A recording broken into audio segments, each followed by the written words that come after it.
The country star who's adored for his mullet and his music, but not so very much liked for his past. It's Morgan Wallen.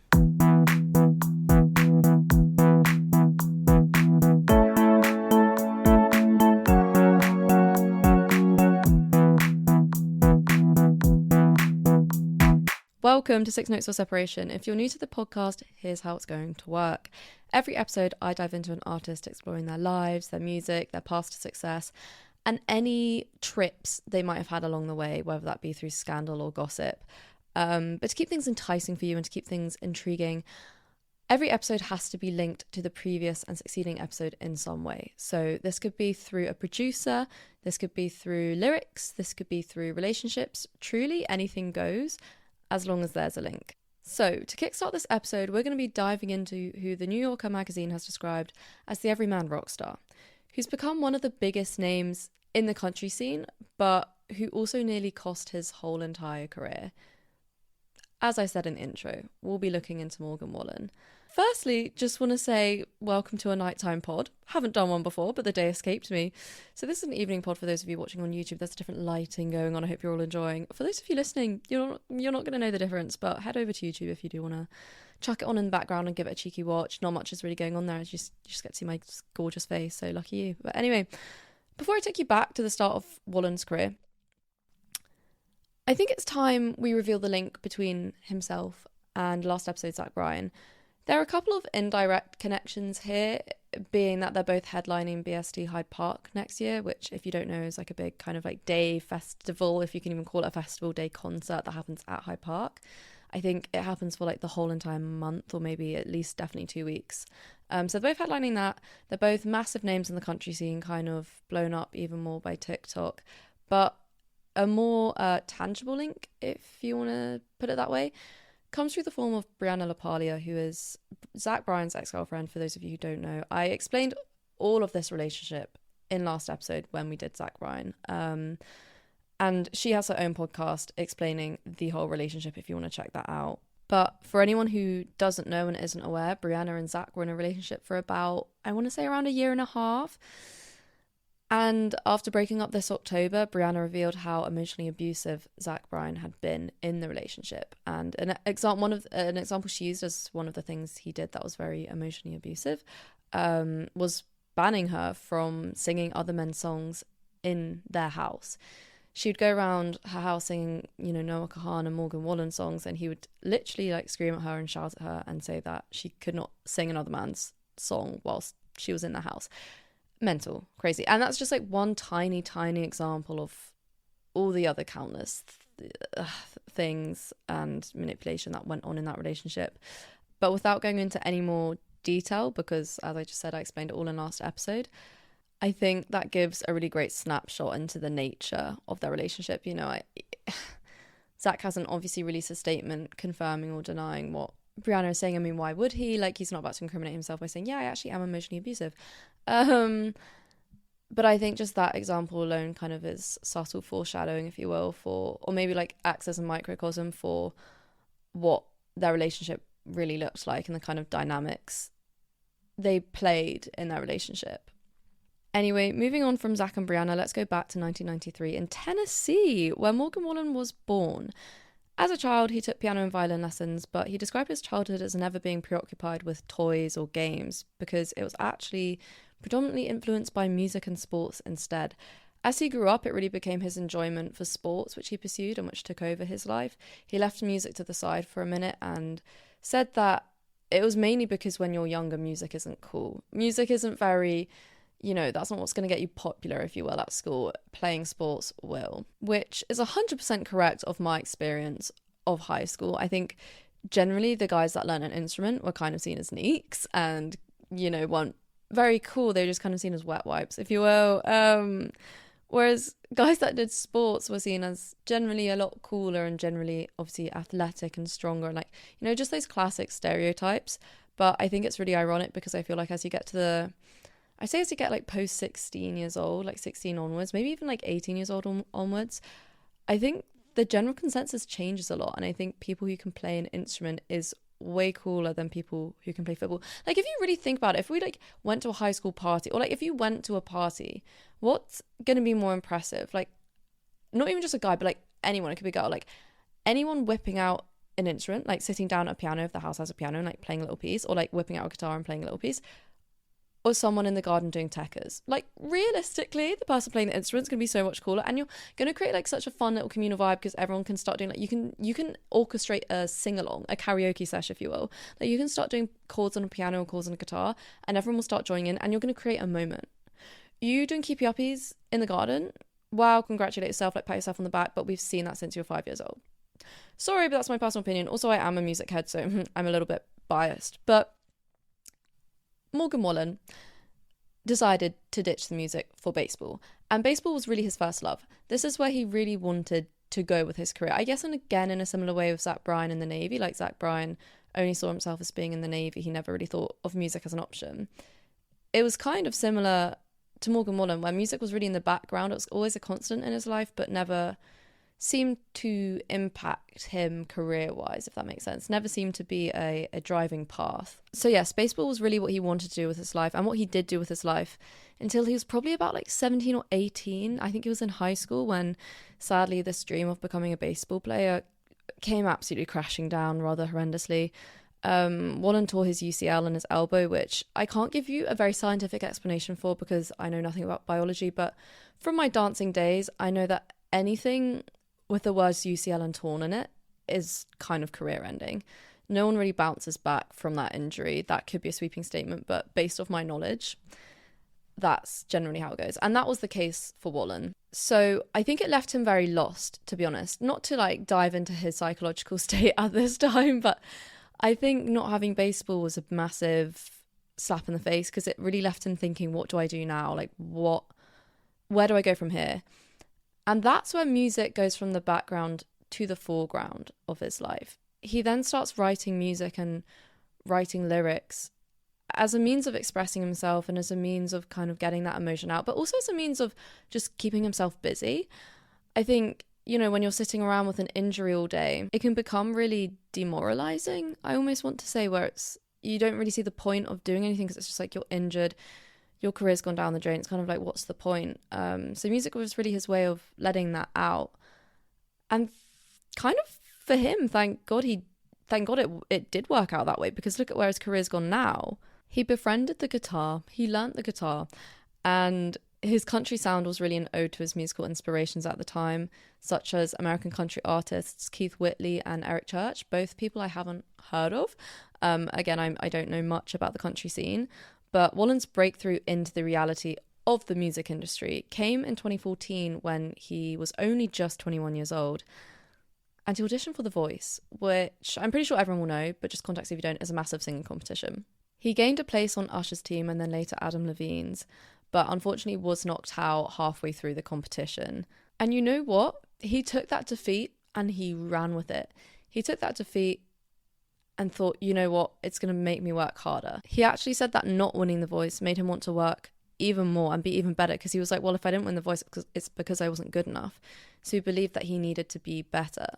He also said that it set him up with really key figures in the industry, and one of these key figures he gained from The Voice was a man called Sergio Sanchez, the frontman of a rock band called Atom Smash. Sanchez introduced him to the producers who found the indie label Panacea Records, and in 2015 he released his debut EP as his first record under his signing with the label. Later that year, though, his manager sent in a demo of him singing to another indie label called Big Loud, and he then signed under them, working and writing for a lot of artists that were also under the label. His most successful collaboration was with a country band called Florida Georgia Line, who kind of had the peak of their career in 2012, but their collaboration with Morgan on Morgan's song Up Down reached number 5 on the Billboard Hot Country Songs chart, making it the first commercial success Morgan Wallen had really ever had in his career. In 2017, Morgan takes a stylistic shift, adopting the signature mullet hairstyle that he's kind of renowned for. And he also goes touring in 2018, opening for the massive country star Luke Bryan, as well as releasing his debut album, I Know Me. This is all a lot. He starts to really pick up after this. He has quite a gradual staircase to success, but it's still quite quick compared to other artists who have been in the industry. In 2019, his success continues when he opens for another massive country artist called Luke Combs. And in 2020, his debut album reached number 1 on the country charts. So that's 2 years after its release.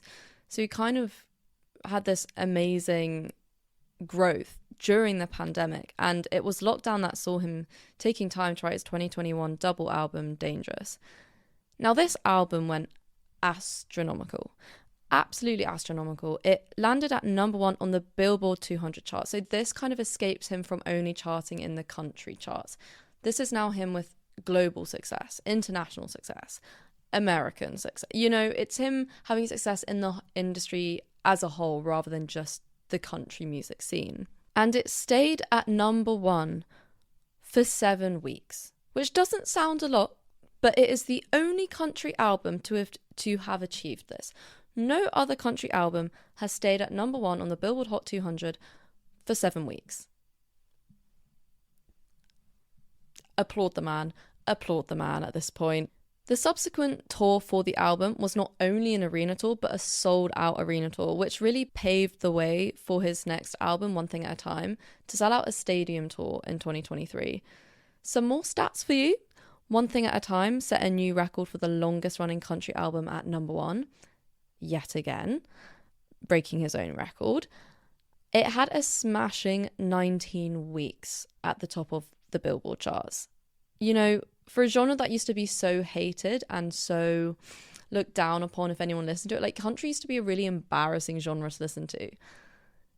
And he kind of, dare I say, I don't want to say made it cool again, but I think he commercialized it a lot more. It became very light. Like the country scene became very seen, you know?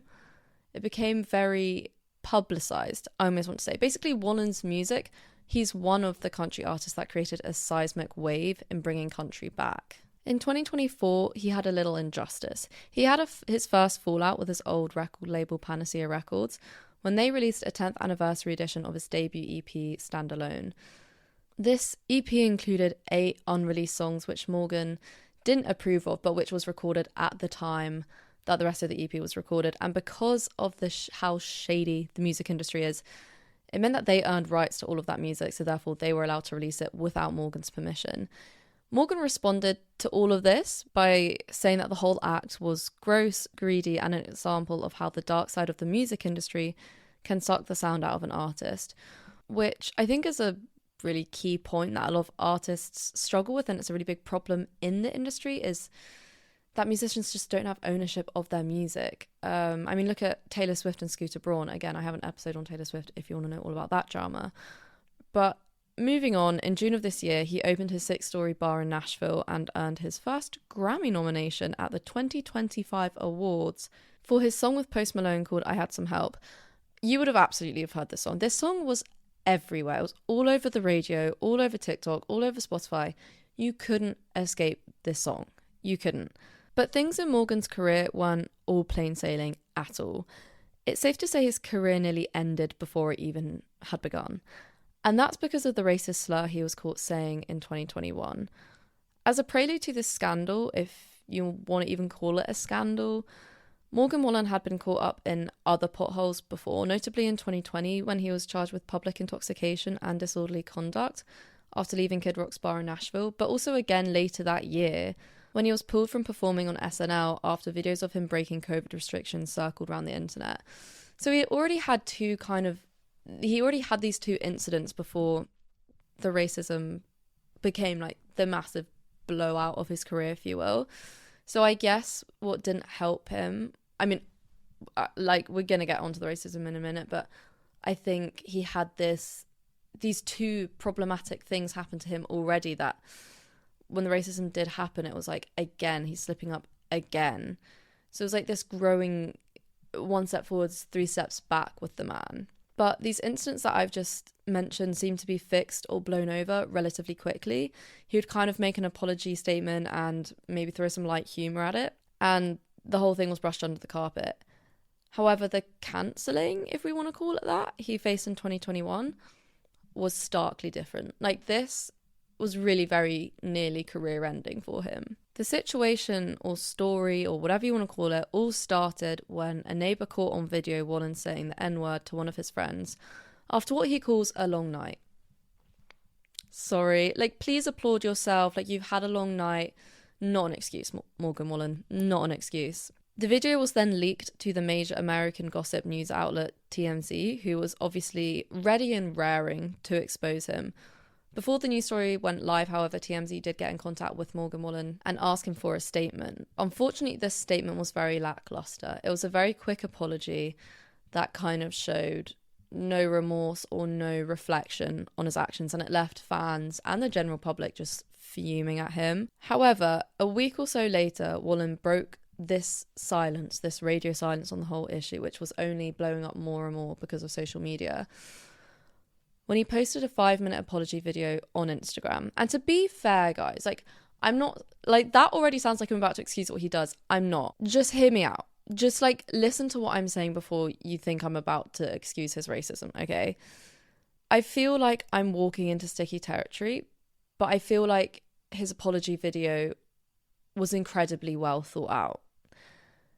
I'm going to read out some of what he says in a minute, but I do really think if you're looking for an example of how to bounce back from being cancelled, and if you're looking for an example of how to hold yourself accountable and how to be willing to learn from your mistakes, then this is it. Now, I want to obviously preface that I am a white privileged individual sitting here. So, you know, my willingness to give him a second chance after hearing this apology probably isn't very valuable, you know, and I'm aware of that. It's not really up to me or for me to decide if this apology video is redeeming in any way or not. But I'll let you guys decide for yourself after you hear a bit of what he said. He explains in the video why he's been radio silent, saying, "I've decided to go off the grid for a little while and get used to making good decisions. Who knows if I'll be able to live down all the mistakes I've made, but I'm certainly going to try." He also explains that his silence was due to a need of repairing the relationships he'd hurt in his personal life first, before taking care of things publicly and, I guess, more holistically. He said that it was really his parents and his son who he'd let down that he wanted to apologise to first before taking to the fans. I mean, one thing fans didn't love about this apology video is that he does put TMZ at fault a little bit by claiming that they only published a portion of the detailed thoughts he wrote when responding to that article, which obviously painted him in a more careless light than he intended and then he actually felt. But he ends the apology by holding himself accountable, okay? Which is the bare minimum, but compared to other celebrities I've explored in this podcast, seems to be quite a lot. He says, "Lastly, I appreciate those who still see something in me and have defended me, but for today, please don't. I was wrong. It's on me to take ownership of this, and I fully accept any penalties I'm facing. I wish the circumstances were different for me to learn these things, but I'm also glad it started the process for me to do so." I just think that that statement and that apology feels quite sincere, and I don't know, again, like, maybe this is me just believing his bullshit, if you will. Maybe this is me, like, being maybe too forgiving or excusing his actions too easily. But I just think, like, especially this is, I know, like, people are going to hear this and not agree with me, and people are going to hear this and probably be at my throat for it, but I just think cancel culture is never the answer. I just don't think cancelling people is productive. It's like, okay, someone did something wrong. Are you really going to ruin their whole career because of it? Like, and not even give them a chance to change? I think, you know, you could come up, like, I'm sure people would back to this and say, oh, but what about so-and-so? And it's like, you know, that person could, like Kanye West, for example, I'm thinking of, and they're like, oh, well, Kanye West, would you not agree that he should be cancelled? And I'm like, but that's slightly different because he's shown no remorse for his actions, and he hasn't apologized, and he doesn't realize that he's done anything wrong. Like, he's oblivious and ignorant to it. But with Morgan Wallen, it feels like from this, he's really learned, and he's really willing to learn and willing to change and acknowledge that his actions are wrong. And again, I think that's something that I really have an issue with in terms of cancel culture. It just doesn't leave a space for growth. It doesn't leave a space for change and for learning. It just is like one and done. You know what I mean? Anyway, how Morgan Wallen, though, has taken, or seemed to have taken, this massive headline story on his chin and took it maturely and dealt with it maturely and actually took time to change. Well, not to, you can't change in a week, but took time to reflect on his actions, took time to apologize to people, took time to construct a very well thought out apology. I think, I'm going to be honest, like, that made me have some respect for him. Does it make me excuse what he said in the first place? No, absolutely not. But does it make me think that maybe he's learned from that and he's willing to change? Yeah, I think there's no reason for me not to believe that. There's no reason for me to think that Morgan Wallen wouldn't want to change and that he would want to be racist. Upon reflection of him saying the N-word and of him being accused of being racist, he spoke to black leaders to learn how he could change. He donated $500,000 to organisations supporting minority communities in music.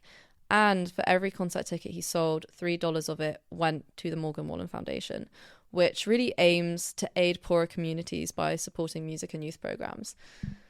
Now, I know what people are thinking. They're going to be thinking, wow, he's chucked some money at the issue and he's going to try and buy him his way out.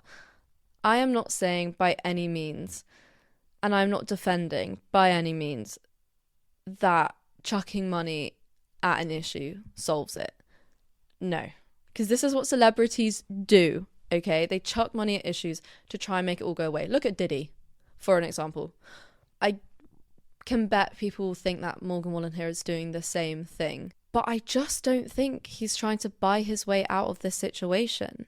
I think it's more a sign of his commitment to change and his commitment to make a change.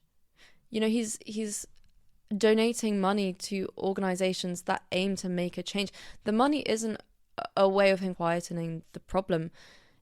For me, it's just like, I guess, the materialization of his commitment to that apology video. It's the embodiment of him saying that he wants to change and he's willing to learn and he wants to help and make a difference. I guess in terms of how all of this nearly ended his career, his signing with Big Loud Records was suspended for 4 months. He was temporarily removed from radio stations as well as Spotify and Apple Music playlists. And he was dropped from all nominations or potential wins at the 2021 Academy Country Music Awards, which is like the biggest country music awards ceremony there is, or award show there is. I mean, as we know, his career's bounced back without much sign of damage. He was arrested again in April of this year for reckless endangerment. He threw a chair off a roof of a bar. But in comparison to the waves his music has been making, these stories feel fairly minute. So when it comes to my jurisdiction of if Morgan Wallen is a good egg or not, I guess I'm a little divided. When I was doing my research, I just thought, he seems like a bit of a careless idiot. When we came with, the first couple of incidents, that was him being drunk in a bar and being arrested for that. And then it came to him breaking the COVID rules pretty severely. And then my discontent with the man grew even more when he used the racist slur. But for me, like, my opinion on him started to shift when I really read up and did the research of his apology and his commitment to change and how willing he seemed to learn from his mistakes. I think he really took on board why he was cancelled and listened to that and reflected on how he had really hurt people.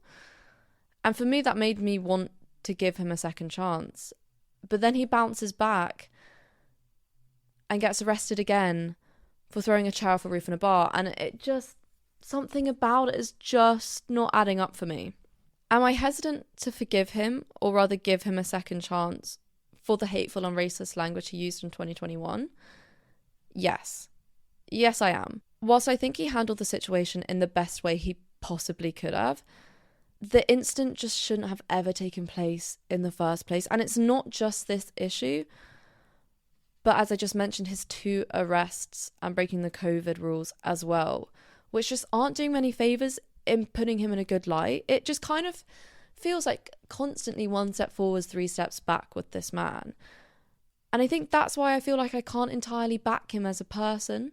I can't entirely back him as a human, because every single time I'm like, I feel some respect for him, or I feel I feel like he could be a good person, or I feel like he deserves another shot. He screws up and shoots himself in the foot and shoots the confidence I have in him down. Anyway, that's enough of me telling you what I think about Morgan Wallen. I'll let you guys make your own mind up now after listening to all of this. And I suppose that really brings us to the end of this episode. Thank you all so much for listening. If you want to keep up to date with all things Six Notes or Separation, please make sure to follow us at Six Notes Podcast on TikTok and Instagram. And I'll be back very, very shortly with another episode on another artist where we'll be exploring the link between them and Morgan Wallen.